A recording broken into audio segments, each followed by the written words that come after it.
안녕하세요. 오늘의 데일리 뉴스레터에 오신 것을 환영합니다. 1. 발전이 폭풍같이 빠르다. 2. 일본은 한국의 국방 기술을 질투한다. 3. 일본은 모든 면에서 졌다. 한번 진실을 알아봅시다. 최근 한국 무기가 세간에 큰 인기를 얻고 있는 가운데 바로 어제 국산 초음속 전투기인 KF-21 보라매의 세 번째 시제기가 37분 동안 하늘을 날며 첫 시험 비행에 성공했습니다.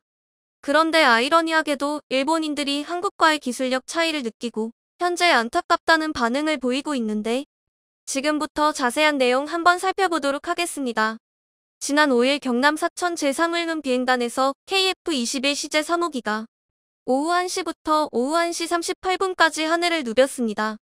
3호기 시험 비행에서는 공군 52전투 비행대 소속 이진욱 중령이 운전대를 잡았으며 최고 속도와 고도는 1, 2차 때와 비슷한 200노트 시속 370km, 15,000ft 약 4,600m를 기록하면서 안정적인 비행을 보여주었습니다. 이때 시제 3호기는 지난 1, 2호기 시험 비행 때와 달리 비행 중 랜딩 기어를 내린 채로 날았는데요.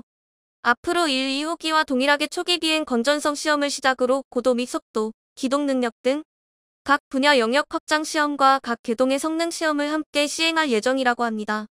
다들 아시다시피 KF-21 보라매 사업은 첫 삽을 뜬 이후로 여러 가지 논란에 휩싸이면서 많은 사람들에게 우려를 안겨다 주었는데요.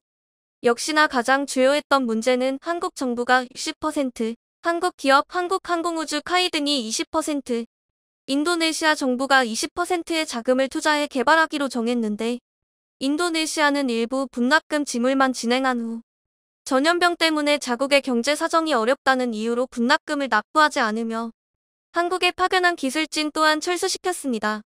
물론 이 문제는 현재도 진행 중이죠. 이뿐만 아니라 카이 신임 사장 보라매 개발 실무 총괄 해임과 홍보물 외산 게임의 지식재산권 도용 문제 등의 논란이 있기도 했습니다. 그렇다 보니 이렇게 많은 우여곡절을 겪은 KF-21 사업에 많은 사람들은 우려를 표했는데요. 하지만 현재는 이 모든 것을 이겨내고 시제 3호기의 테스트까지 완벽하게 성공했으며 전 세계를 놀라게 만들었습니다. 그리고 한국은 이렇게 자체적인 전투기 개발까지 이뤄냈으며 바로 얼마 전에는 고체 연료 우주 발사체까지 성공하면서 전반적인 방산 분야에서 한국은 현재 두각을 나타내며 수많은 외신들과 군사 전문가들을 놀래키고 있습니다. 그 중에서도 가장 크게 놀란 건 역시나 일본이라고 할 수 있는데요. 한국의 이런 성장에 일본인들은 돈이 없어 무기를 사지도 못하는 나라였던 한국이 불과 몇십 년 만에 전차, 자주포, 미사일, 항공기, 심지어 달 탐사, 우주 발사체 등을 만들어내며 우주 산업까지 이뤄낼 수 있는 건가? 놀라지 않으려 해도 놀라지 않을 수 없다. 한국은 꽤 대단한 나라인 것 같다는 감정을 숨길 수 없을 것만 같다라는 반응을 현재 보여주고 있다고 합니다. 그리고 일본 역시 최근 영국, 이탈리아와 함께 차세대 전투기를 개발하겠다고 말하며 미국으로부터 독립하려 하고 있는데 현재 이 부분에 대해서 일본인들은 별로 신뢰하지 않는다고 합니다. 심지어 한 일본인은 공동 무기 개발은 굉장히 어려운 일이다. 과거에도 그랬듯이 결국에 남는 건 영국뿐일 것이라고 말하며 상당히 현재 일본의 전투기 사업이 어려울 것이라고 말하는 사람도 있었는데요. 간략하게 해당 내용 살펴보도록 하겠습니다. 최근 일본은 동맹국 미국이 아니라 영국의 이탈리아와 차세대 전투기 개발 사업을 진행하겠다고 발표했는데요. 당연히 수많은 외신들이 관심을 보였습니다. 미국, 일본, 호주, 인도 사자 안보동맹 코드를 주창한 나라이자 영국과 함께 미국의 최대 동맹국인 일본이 더 이상 미국산 전투기 수입이나 미국과의 공동 개발 대신 다른 유럽과 손을 잡고 미래 전투기 개발하는 것은 매우 이례적이라고 말합니다. 미국의 외교 전문지인 디플로맷은 지난달 9일 전후 미국과 긴밀한 관계를 유지하고 있는 일본이 대규모 무기 프로젝트를 다른 국가와 진행하는 경우는 매우 드물다고 분석하였습니다.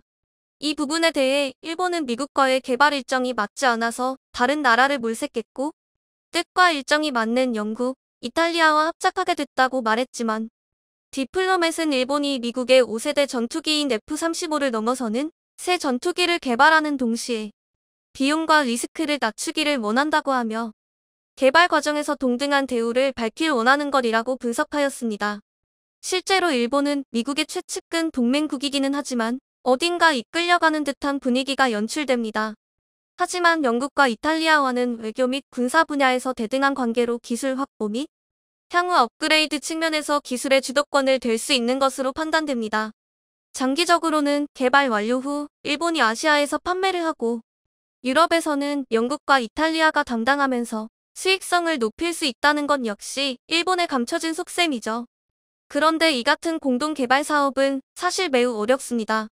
어떤 사업이든 역시나 수익이 뒷받침되어 줘야 하고 그만큼 투자하는 비용을 감당할 수 있는 경제력 등이 받쳐줘야 합니다. 물론 일본, 영국, 이탈리아 세 나라는 세계에서 내로라 하는 부자 나라입니다. 겉으로 보기에는 아무런 문제가 없어 보이죠. 하지만 아시다시피 일본의 경우 현재 경제력이 매년 하락하고 있습니다. 일본 내각부는 최근 2021년 일본의 1인당 명목 국내 총생산이 39,803달러, 하나 약 5,100만 원으로 OECD 회원국 38개국 중 20위를 차지했다고 니혼게이자이 신문을 통해 발표하였습니다. 이는 전년도 39,984달러에서 181달러 줄어들었으며 순위 역시 19위에서 20위로 한 단계 하락한 모습입니다. 고토시게 유키 경제재생 담당상은 장기 디플레이션으로 기업이 투자와 임금을 억제하고 개인이 소비를 줄이지 않을 수 없었다고 하락 배경에 대해 설명했죠. 또한 일본은 20년을 넘어서 30년 가까이 경제가 하락선을 그리고 있습니다. 다들 아시다시피 말이죠. 그렇다 보니 일본 내부적으로도 이번 영국, 이탈리아와 함께하는 전투기 공동 개발 사업이 엎어질 수 있을 것 같다며 우려를 표하는 것입니다. 실제로 영국은 이 공동 개발 사업에 대해 한번 실패한 사례가 있는데요. 현재 영국 공군과 독일의 공군의 주력 전투기인 타이푼은 과거 영국과 서독, 프랑스가 목표로 했던 전투기 사업인데 1981년 3월에 계획이 무산됐고 그 계획 명칭이 여러 차례 변경되면서 최종적으로 영국, 독일, 이탈리아, 스페인이 공동으로 개발한 것이 타이푼이며 프랑스는 결국 단독으로 라파를 개발하였습니다. 공동 개발의 경우 처음에는 기술을 함께 개발 및 공유하기도 하고 개발비도 함께 내놓는 것으로 개발의 부담을 줄인다는 장점을 보이긴 합니다. 적어도 겉으론 말이죠. 그러나 운영 요구 및 개발 스케줄이 제대로 정리되지 않는다던가 만들어진 기체의 성능에 대해 불만이 있거나 해서 개발이 공중분해될 수 있는 리스크가 있기도 합니다.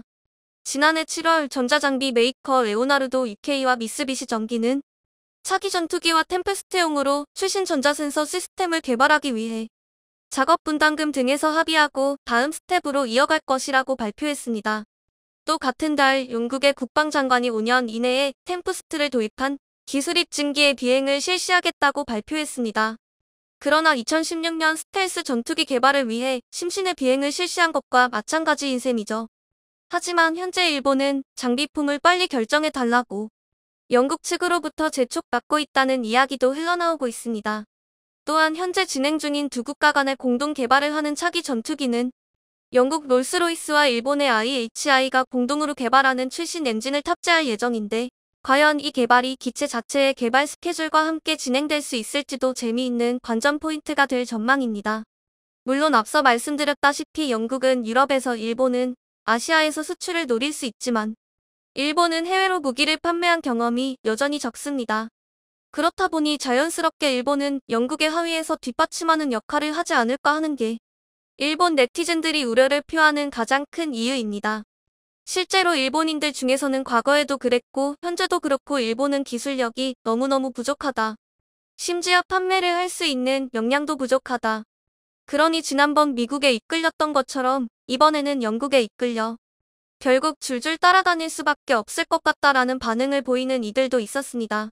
이런 일본인들의 말처럼 과거 일본은 F-2 전투기를 통해 국산화를 시도했지만 결국은 기술력 한계에 부딪혀 미국의 손을 내밀었고 둘이 함께 공동 개발할 수밖에 없었는데요.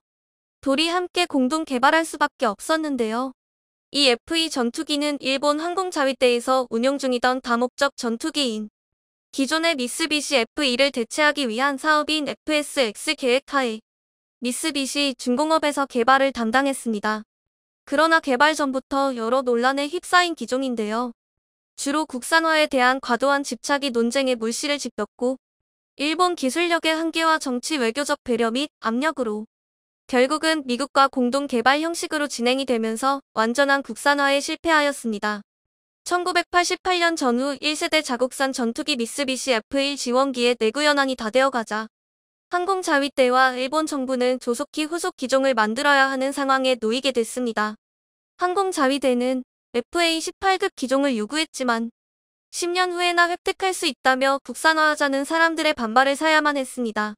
또 설계 시작도 안 된 기종에 혈세를 쏟아부을 것이냐는 일선 부대와 예산을 책정하는 대장성 등의 반발 역시 상당했었다고 합니다.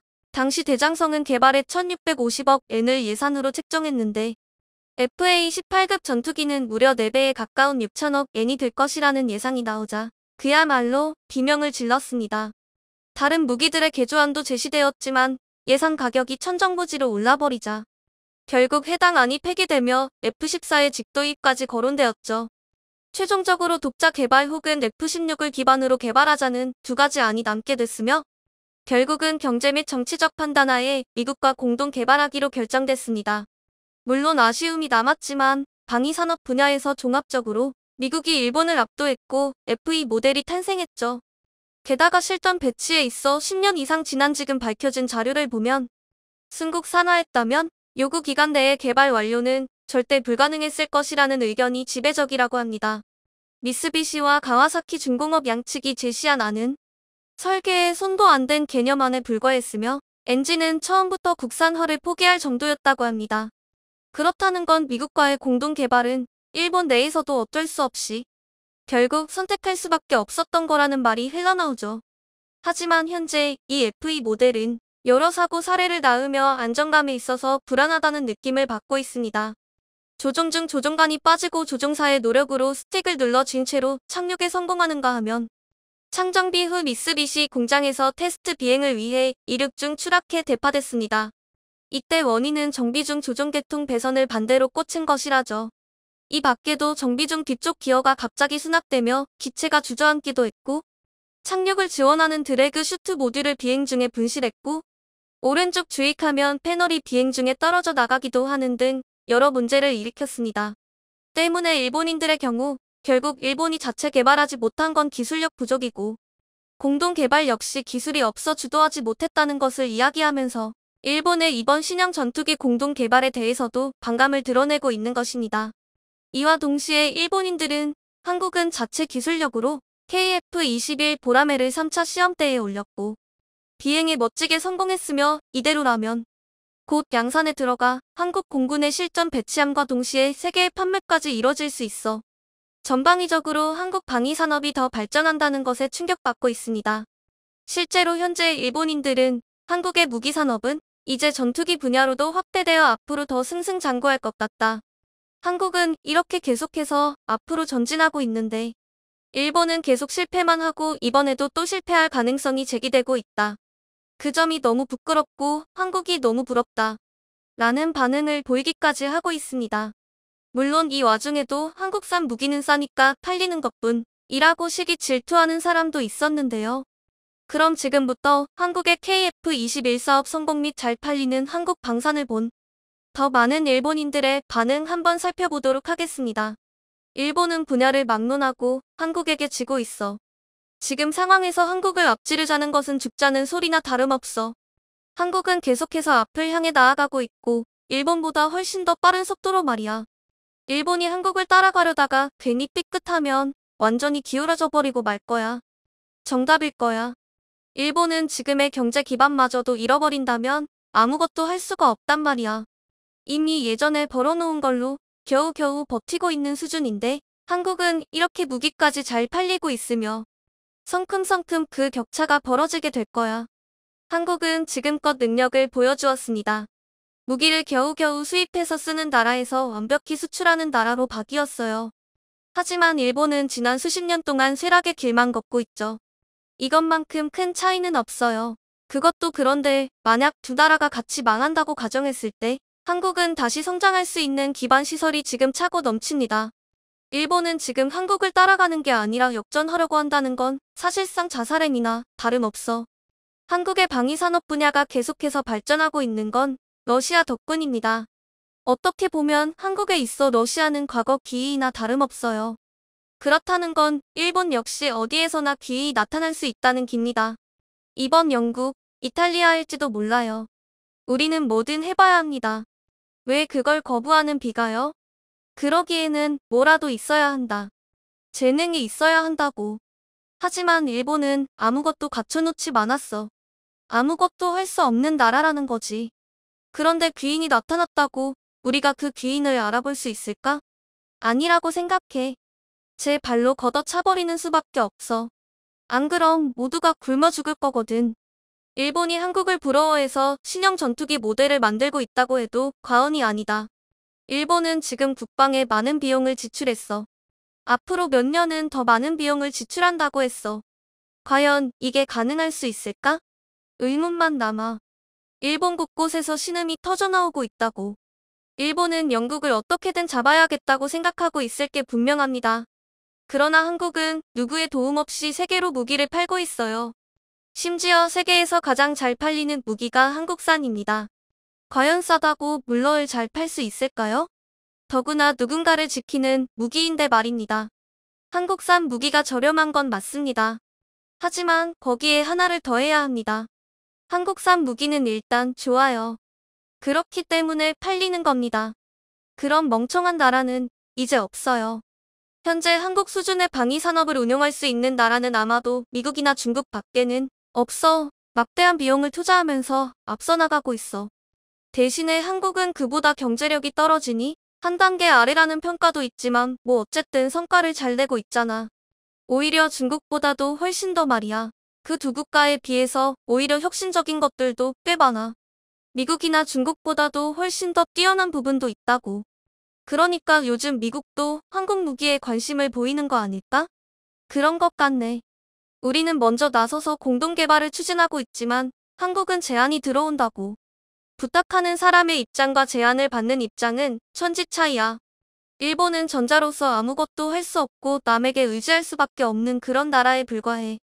일본이 과연 무기 산업에 뛰어든다고 해서 성과를 낼 수 있을까? 이미 한국은 저만지 앞서 있는데 아시아 시장에서 팔리기나 할까?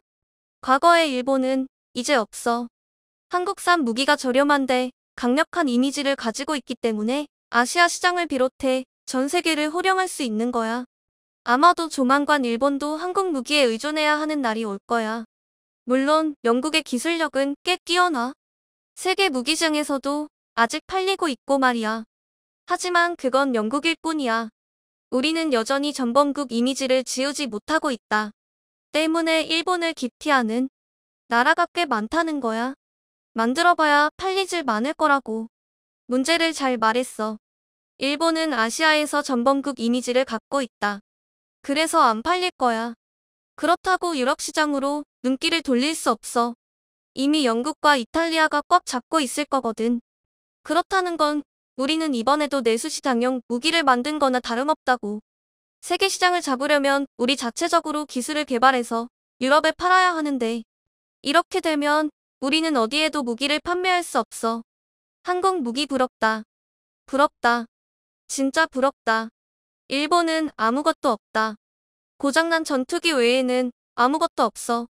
캐노피도 분리되고 이륙 중 추락하고 착륙 중 추락하고 정말 고울투성이다.